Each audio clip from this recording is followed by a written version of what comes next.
Symptom. Symptom. It means a sign, an evidence, or an indication. So you can have symptoms of COVID, this coronavirus, or symptoms of anarchy, symptoms of love, symptoms of economic depression, and so on. Fever and dry cough are symptoms of COVID-19.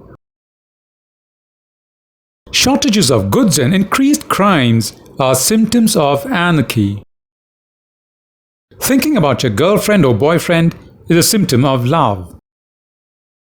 Increasing credit card defaults, worsening unemployment, and stock market crash are some of the symptoms of an impending economic depression.